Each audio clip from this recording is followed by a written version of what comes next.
Okay, welcome to the channel. So this video is going to be a comparison video with the Nike ULTRAFLY Trail against the Nike ZEGAMA. So these two shoes are very, very similar. Both similar stack heights. I think with the Nike, this is about 38-30, and this is about 37-34. Both similar, nice and spacious. So I want to see how they feel. They also both have the ZoomX midsole. This obviously has much more ZoomX than the ZEGAMA does, but they both contain that sort of ZoomX midsole. So I'm going to just put them on my feet, get out on the trails, see how they feel, see where they differ, and see whether this shoe here does warrant the extra sort of bill of 100 and so pounds, as opposed to this one here. And then hopefully maybe it could help you guys out there who are just looking to decide whether to decide on the ULTRAFLY or the ZEGAMA, or hold on a month or two, and I don't know actually how long, I'll triple check, and get the ZEGAMA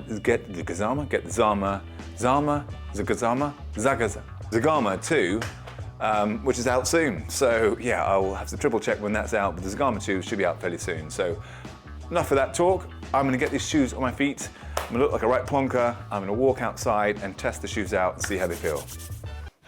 Okay, so walking with both the ZEGAMA and the ULTRAFLY on your feet, the weird thing is, they feel very similar. They're both quite spacious up front, nice and wide. They both have that, obviously that big cushion underneath, and they both have the ZoomX. I suppose the most immediate sort of feel is the ULTRAFLY has a softer feel, it's plusher, and it does have that more energy bounce back, just walking, let's say, but also that transfers definitely to running, whereas the ZEGAMA has a bit more of a sort of thicker, slightly less energetic, obviously, midsole, because there isn't as much ZoomX in there, and obviously it doesn't have the carbon plate. So it just feels a little bit heftier underfoot. And the weird thing is, although the ZEGAMA is actually a 4mm drop, and as opposed to the ULTRAFLY, which is an 8mm drop, it feels like, and I said this with the Wild Horse, but it feels like the ULTRAFLY just almost is lower, or maybe the ZEGAMA is higher. There doesn't seem to be that difference. You definitely can't feel it. If anything, it feels like the ZEGAMA has the higher drop. Maybe that's because it's got slightly more aggressive lugs, and you feel the lugs underneath a little bit more, but I doubt that. It just, they both feel very similar. But as you can see, they're both nice and wide, nice and spacious up here. Your toes can splay. There's a bit more protection on the ZEGAMA as opposed to the ULTRAFLY. There's more sort of just overlays, more rubber up here as well. So if you're looking for something more protection, the ZEGAMA will get it. Okay, so in regards to grip, going up a muddy-ish hill with mud, they both seem okay for now. It's because there's rocks in this path, and the ULTRAFLY actually picks up the rocks nicely. But I would say the tread is grippier on the ZEGAMAs, although it's not really that much into it really. Just looking at the slippage is still pretty good. Still good control on the ULTRAFLYs. Okay, so just running with the two of them, obviously they feel kind of similar, but again you have that more bounce back, that more pop back from the ULTRAFLY, definitely, and it's just a bit more bizarrely more ground feel with the ULTRAFLY. It just feels you've got a slightly better connect to the ground. So actually I've just worked it out. I know what the difference is. It's not necessarily that you have more ground feel, it's just the fact that I think, and I've said this before, with the ULTRAFLY, your foot seems to sink into that footbed, that sort of footwell a little bit better, and it sort of gets more snug.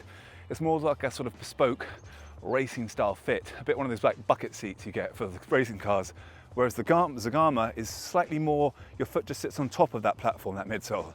So you've still got a lot of cushion, a lot of bounce, a lot of comfort and a lot of protection, but with the ULTRAFLY, you just scoop into it and you sort of sit down, and it seems to hold your foot in a nicer way. That's what it is, yeah. So actually one interesting little test here is just walking through this long grass. It's quite interesting to see how quickly the foot gets wet. The ULTRAFLYs are already pretty soaking wet. I can feel my socks wet now, whereas the ZEGAMA doesn't seem to be as wet. Obviously that's to do with the overlays at the top there. So it doesn't seem to be soaking wet. They are still a bit wet, but that has a bit more, I guess, waterproof ability, if that's a word, than the ULTRAFLY. Actually, there's one smaller little thing, which is kind of a bizarre thing. The ZEGAMAs are quieter.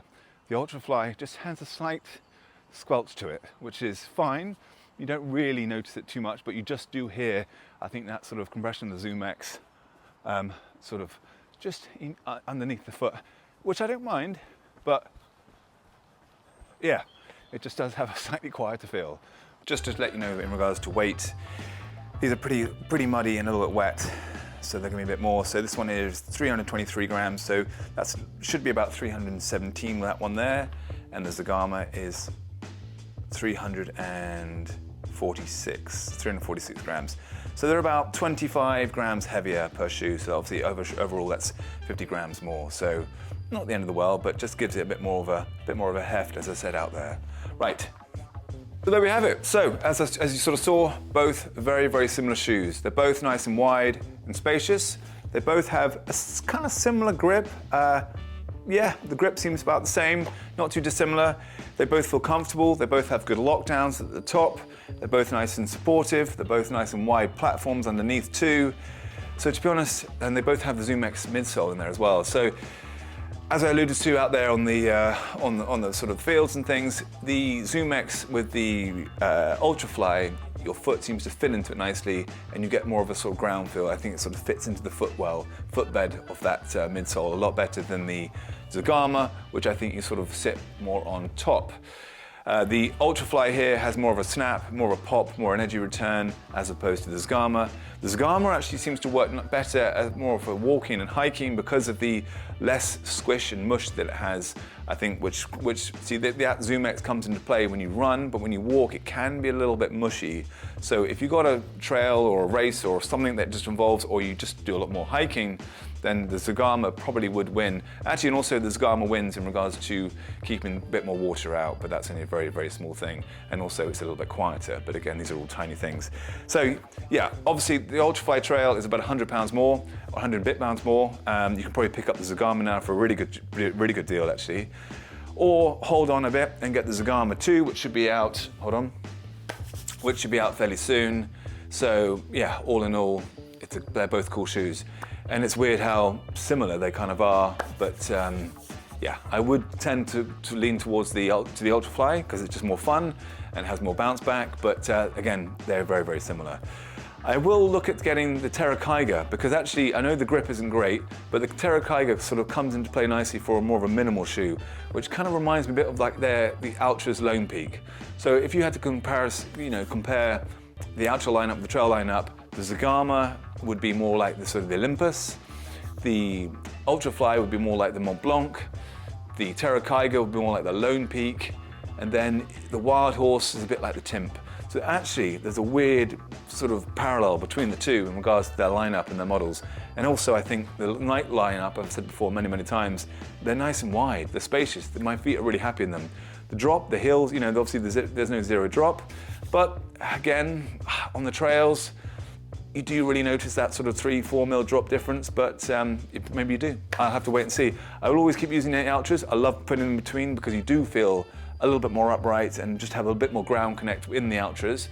But that said, the Nike trail lineup are just simple. You tie them down, you lock them in, your foot sits there nicely, and there's no hassle, there's no retying, there's no movement at all or anything. I think most people will really like them. Plus, there's no issue with any transition going to zero drop with the Nike. So, but if you're using the Ultras, and I always will, then yay. Right, that's it. Hope that helps. Please click that like and subscribe button if you haven't already. If you have, thank you very much. And I'll see you all very soon. Right, that's it for me. Yeah, and that's it from old ULTRAFLY and Zegama.